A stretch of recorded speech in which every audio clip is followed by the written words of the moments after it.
Hi viewers, welcome to our channel. ప్రస్తుతం మనతో పాటు సీనియర్ జర్నలిస్ట్ దామ బాల వారితో మాట్లాడదాం. నమస్కారం సార్. నమస్తే. Sir, Bengaluru rave party sensation అయితే ఒకటి క్రియేట్ చేసిందని చెప్పుకోవచ్చు. అయితే అక్కడికి అటెండ్ అయిన వాళ్ళు దాదాపు ఒక 30 మంది వరకు ఉన్నారు అని అంటున్నారు. వాళ్ళ పేర్లు కూడా బయటకు వచ్చాయంట కదా. మరి ఎవరెవరు, అలాగే మరి నటి హేమ విషయానికి వస్తే అసలు ఏం జరగచ్చు అంటారు సార్? ఇది యాక్చువల్గా బెంగళూరులో ఎలక్ట్రానిక్ సిటీ దగ్గర జిఆర్ ఫామ్ హౌస్ అని అది జరిగింది. కంకార్డ్ అనే ఒక సంస్థ ఉంది, కంపెనీ. ఆ కంపెనీ యజమాని గోపాల్ రెడ్డికి సంబంధించిన ఇది. ఆయనకేమీ దీంట్లో సంబంధం లేదు, ఆయన రెంట్కి ఇచ్చాడు అంతే. సో దాదాపు 30 లక్షల పైన రెంట్కి వాసు అనే ఒక హైదరాబాద్ బిజినెస్ మ్యాన్ తీసుకొని తన బర్త్డే పార్టీని అక్కడ జరపాలనుకున్నాడు. దానికి సంబంధించి తనకి డిఫరెంట్ సర్కిల్స్లో ఫ్రెండ్స్ ఉన్నారు అనమాట. అంటే టెక్కీస్ ఉన్నారు, తర్వాత పొలిటీషియన్స్ ఉన్నారు, తర్వాత రాజకీయ నాయకులు, సినిమా వాళ్ళు, వీళ్ళందరూ ఫ్రెండ్స్ ఉన్నారు. కాబట్టి వీళ్ళందరిలో ఫ్రెండ్స్లో కొంతమంది సెలెక్ట్ చేసుకొని అక్కడికి తీసుకెళ్ళాడు. సో హేమ ఎందుకు వెళ్ళింది అనే దానికి ఇంకా ఏమీ మనకు తెలీదు. బట్ తీసుకెళ్ళి పార్టీ చేస్తున్నారు. మామూలుగా రేవ్ పార్టీ, జనరల్గా పార్టీ ఇప్పుడు మనం బంధువులు ఫ్రెండ్సో కలిసి ఒక ఫామ్ హౌస్కి వెళ్ళి 100 మంది సరదాగా గడపడం నేరం ఏం కాదు. ఎవరిని డిస్టర్బ్ చేయం మనం, నేరం కాదు. నువ్వు డీజే పెట్టి night sunset to sunrise అనే ప్రోగ్రాం పెట్టి చేస్తున్నప్పుడు అక్కడ చుట్టుపక్కల కూడా కొన్ని హౌసెస్ అవి ఉన్నాయి. అది వచ్చి హెబ్బేగుడ్ అంటారు ఆ ఏరియాని. ఆ హెబ్బేగుడ్ పోలీస్ స్టేషన్లోనే కంప్లైంట్ ఇచ్చారు. ఎప్పుడైతే వీళ్ళు 12 వరకు కూడా చుట్టుపక్కల వాళ్ళు పెద్ద పట్టించుకోలే, ఏదో పార్టీ ఉంటుందిలే అనుకున్నారు. ఎందుకంటే ఫామ్ హౌస్ అంటే పార్టీలు జరుగుతుంటాయి. కానీ వీళ్ళు కంటిన్యూ చేస్తున్నారు 2-3 దాకా. దాంతో వాళ్ళకి డిస్టర్బ్ అయింది ఈ డీజే. నేను నిన్న కూడా చెప్పిన దాదాపు 3 రకాల డీజేస్, ప్రముఖ డీజేలు అక్కడికి వచ్చారు. రబ్జీ, కైవి, బ్లడీ, మస్కరా, ఈ 3 రకాల వాళ్ళు వచ్చారన్నమాట. సో వాళ్ళకి ఇంకొక 20-30 లక్షలు ఖర్చు పెట్టారు ఈ పార్టీ మీద, రెంట్ కాకుండా. సో ఇవి ఇంకా డీజే సౌండ్స్ ఎలా ఉంటాయి చెప్పాల్సిన అవసరం లేదు, స్పీకర్స్. దాంతో మిగతా వాళ్ళకి, చుట్టుపక్కల ఉన్న వాళ్ళకి డిస్టర్బ్ అయింది. దాంతో వాళ్ళు ఈ హెబ్బగూడ పోలీస్ స్టేషన్కి ఫోన్ చేశారు. ఇలాగ ఇక్కడ రాత్రంతా జరుగుతుంది సార్, మాకు రాత్రంతా నిద్రలేదు, చెప్తే కూడా వాళ్ళు వినట్లేదని వాళ్ళు కంప్లైంట్ ఇచ్చారు. దాంతో వాళ్ళకి డౌట్ వచ్చింది, ఇంతమంది ఉన్నారంటే ఇక్కడ ఏమన్నా జరుగుతుందేమని వాళ్ళు మన సిసిబి అంటారు, central crime branch, city crime branch, ఆ సిటీ క్రైమ్ బ్రాంచ్కి కంప్లైంట్ ఇచ్చారు పోలీసులు. సిటీ క్రైమ్ బ్రాంచ్ వాళ్ళు యాంటీ నార్కోటిక్స్, డాగ్ స్క్వాడ్స్ మొత్తం కలిసి వాళ్ళు ఒక రైడ్ చేశారు. ఆ రైడ్లో ఏమైందంటే ఎండిఎంఏ అని ఆ ట్యాబ్లెట్స్ రూపంలో డ్రగ్స్ ఉంటుంది, అవి 17 ట్యాబ్లెట్స్ దొరికాయి. తర్వాత 45 గ్రాముల వరకు మిగతా కొకైను అట్లాంటిది కూడా దొరికిందన్నమాట. అందులో 3 డ్రగ్ పెడ్లర్స్ ఉన్నారు. ఓవరాల్గా 101 మంది ఉన్నారు టోటల్గా. అందులో 71 మంది మగవాళ్ళు అయితే 31 మంది స్త్రీలు, అమ్మాయిలు ఉన్నారు. సో ఈ అమ్మాయిలు ఎవరు అనే దగ్గర ఇప్పుడు పోలీసులు చేస్తున్నారు. అందులో కొంతమంది అయితే తెలుగు సినిమాకి సంబంధించిన వాళ్ళు, అంటే హేమ పోయిందంటేనే వీళ్ళని తీసుకెళ్ళింది కొంతమందిని అనే ఇది వస్తుంది. మామూలుగా తెలుగు సినిమా రంగంలో నేను గత 20 ఏళ్ళ నుంచి సినిమా రంగంతో దగ్గరగా ఉన్నాను కాబట్టి నా అనుభవం కావచ్చు, నా ఫ్రెండ్స్ కావచ్చు, నేను చూస్తున్నది ఏంటంటే చాలాసార్లు ఏం చేస్తారంటే చిన్న రోల్స్ చేసే అమ్మాయిలు కావచ్చు, ఆంటీలు కావచ్చు, వీళ్ళకి సరిపోదు ఆ డబ్బులు. దాంతో వాళ్ళు ఏం చేస్తుంటారంటే కొంత ఈ సెక్స్ వర్కింగ్లోకి వెళ్తారు. సెక్స్ వర్కింగ్ వాళ్ళు వెళ్ళడమే కాకుండా ఇంకొంతమందిని స్టూడెంట్స్ కావచ్చు, వాళ్ళ పరిచయాలు కావచ్చు, జూనియర్ ఆర్టిస్టులు అనేక మంది ట్రై చేస్తుంటారు అమ్మాయిలు. సో వాళ్ళు ఏమైందంటే ఒక లైఫ్ స్టైల్ ఉంటుంది, లైఫ్ స్టైల్ని సపోర్ట్ చేసే ఫైనాన్షియల్ పొజిషన్ ఉండదు, సో రెవెన్యూ ఉండదు. దాంతో వాళ్ళు ఏం చేస్తారంటే చాలాసార్లు ఓపెన్గానే ఆఫర్ ఇస్తుంటారు. డైరెక్టర్లు అంటే వాళ్ళకి నేను చూశాను ఓపెన్గానే, సార్ నాకు ఏదన్నా డైలాగ్ క్యారెక్టర్ ఇవ్వండి సార్, నేను వస్తాను సార్ అని ఆఫర్ ఇస్తారు వాళ్ళు. సో దాంతో వీళ్ళు ఒక డైలాగ్ క్యారెక్టర్ వాళ్ళకి ఇవ్వడం, అంటే ఒక 10 సీన్లో ఎంతో ఉండేట్టుగా క్యారెక్టర్ చూసుకోవడం.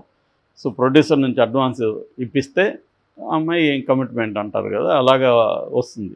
రావడమే కాకుండా దాని తర్వాత ఏం చేస్తారంటే వాళ్ళు ఈ సినిమాలో కానీ ప్రొడ్యూసర్ కావచ్చు, వాళ్ళ ఫ్రెండ్స్ ఉంటారు, వీళ్ళంతా కూడా ఇంకా సెక్స్ వర్కింగ్ చేస్తారు, డబ్బులు తీసుకొని చేస్తారు.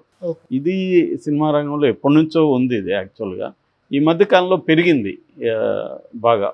ఎందుకంటే ఎక్కువ మంది అమ్మాయిలు రావడం, మనీ అవసరాలు పెరగడం, రెండోది ఇది ఈజీ ఎర్నింగ్ మెథడు, ఇది బాగా పెరిగింది. రెండోది యువతలు కూడా ఇచ్చేవాళ్ళ సంఖ్యలో కూడా బాగా క్వాలిటీ పెరిగింది. ఎందుకంటే డబ్బులు ఉన్న బ్యాచ్ మనం బాగా పెరిగింది. మన హైదరాబాద్లో చూస్తే చిన్న కార్లు మనకు కనబడవు, అంతా ఎస్యూవీలే ఉంటాయి. అంటే అర్థం ఏంటి, ఆ ఎస్యూవీలని 10 లక్షలు 15 lakhs లేకపోతే కోట్లు, ఇప్పుడు మనం ఒక 20 ఏళ్ళకు ముందు ఎన్ని కోట్లు కార్లు ఉన్నాయని మనకు తెలియదు. ఇవాళ కోట్ల రూపాయల కార్లే ఎక్కువ మనకు కనబడతాయి. సో అందువల్ల ఈ మనీ పెరిగింది కాబట్టి ఈ ట్రేడ్ బాగా పెరిగింది. సో ఇది ఎప్పుడు ఇది జరుగుతుందంటే ఇలాంటి పార్టీల్లో అమ్మాయిలను అందుకనే తీసుకెళ్తారు వీళ్ళు. ఈ సినిమాల్లో చిన్న చిన్న రోల్స్ వేసేవాళ్ళు. ఇప్పుడు వాళ్ళ లిస్టు బయటకు వచ్చింది కానీ ఆ లిస్టులో హేమ తప్ప ఇంకెవరు కూడా నోన్ పేరేం లేదు. అయితే మగవాళ్ళల్లో శ్రీకాంత్ ఉన్నాడని రాశారు. శ్రీకాంత్ ఆల్రెడీ ఆయన వీడియో కూడా రిలీజ్ చేశాడు. నా భార్యకి నాకు విడాకులు ఇప్పించారు ఇంతకుముందు, ఇప్పుడు నన్నేమో అక్కడ పెట్టారు, నాకు అసలు అలవాటే లేదు ఇట్లాంటివని. బట్ మీ తప్పు కూడా లేదు, నాలాగా ఒక అతను ఉన్నాడు, అతను షర్టుతో ముఖం కప్పుకుంటున్నాడు, అది చూసిన వాళ్ళకి నేనే అన్న ఫీలింగ్ వస్తుంది, కాబట్టి మీ తప్పేం లేదు, బట్ నేనైతే కాదు అని చెప్పాడు. అట్లాగే జానీ మాస్టర్ జనసేనలో కూడా చేరాడు, ఆయన ఉన్నాడని కూడా చాలా వార్తలు వచ్చాయి, ఆయన కూడా ప్రెస్ మీట్ పెట్టి చెప్పాడు. ఇక హేమ కొంత మంచి నటి అని మళ్ళీ ఒకసారి నిరూపించుకుంది. సో ఆమె సైలెంట్గా ఉండిపోయింటే ఇబ్బంది లేదు. మరి ఏమనుకున్నదేమో, ఇలా నేను రిలీజ్ చేస్తే సైలెంట్ అయిపోతారు అనుకున్నదో ఏమో తెలీదు. దీన్ని అత్తెలు అంటారు. ఏదో చేయబోయి ఏదో చేసి డబుల్ అయిపోయింది. ఇప్పుడు అంత కసిగా ఆమె మీద పడ్డారు. నిజానికి రేవ్ పార్టీలు జరపడం తప్పు కాదు. మనమైనా ఇప్పుడు మా ఫ్రెండ్ ఎవరో పిలిస్తే పార్టీ ఉందంట, రేవ్ పార్టీ అనేది మనం అంటున్నాం పేరు, అదేదో బ్యాడ్ లాగా అయిపోయింది రేవ్ పార్టీ అంటే. పార్టీ ఉందంటే మనం వెళ్తాం, మనకు తెలియదు అక్కడ డ్రగ్స్ ఉండొచ్చు ఉండకపోవచ్చు. అలాగా పార్టీలో పాల్గొన్న వాళ్ళందరూ ఏదో నేరస్తులని చెప్పాల్సిన అవసరం లేదు. డ్రగ్స్ తీసుకుంటే చట్ట ప్రకారం నేరం. డ్రగ్స్ కూడా అది దానికి కూడా చట్టంలోనే NDS ఏదో ఉంది చట్టం, నార్కోటిక్స్ అండ్ డ్రగ్. ఆ చట్టంలోనే ఏంటంటే గ్రాములు కూడా స్పెసిఫై చేస్తారు, ఇన్ని గ్రాములు నీ దగ్గర ఉంటే అది కమర్షియల్ క్వాంటిటీ కాదు. సో అది కన్జంప్షన్ కూడా నేరమే, కానీ దానికి శిక్ష తక్కువ ఉంటుంది. కమర్షియల్ క్వాంటిటీ ఉంటే మాత్రం నీకు ఎక్కువ అది డ్రగ్ పెడ్లింగ్ కిందకు వచ్చి సీరియస్గా ఉంటుంది.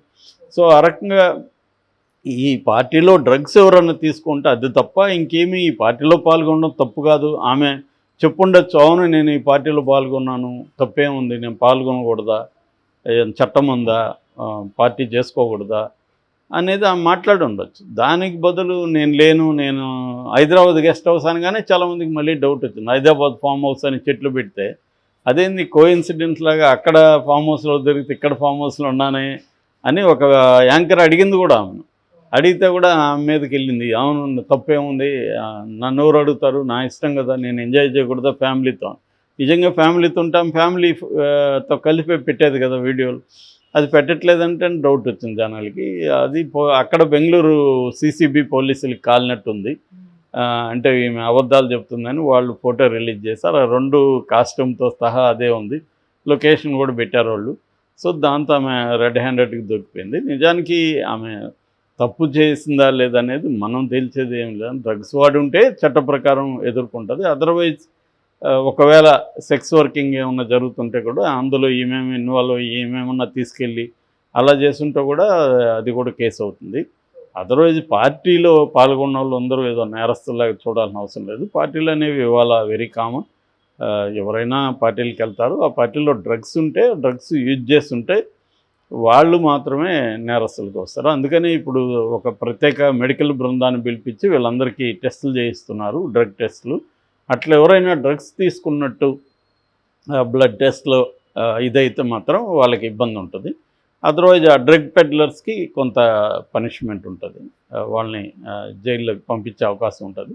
అదర్వైజ్ మిగతా వాళ్ళు నాకు తెలిసి ఏం జరగకపోవచ్చు, వాళ్ళకి బెయిల్ కూడా ఈజీగా దొరికిపోతుంది. అట్లాగే హేమకు కూడా అన్లెస్ ఆమె ఏదన్నా ఈ సెక్స్ వర్కింగ్లో ఇన్వాల్వ్ అయిందనుకుంటే అప్పుడు ఆమెకి ఇబ్బంది అవుతుంది. అదర్వైజ్ డ్రగ్స్ తీసుకోకపోతే ఆమెకు కూడా ఏ రకమైన ఇబ్బంది లేదు. ఆమె మాట్లాడిన పద్ధతి అదని చూస్తే డ్రగ్స్ తీసుకున్నట్టు ఏం కనిపించట్లేదు.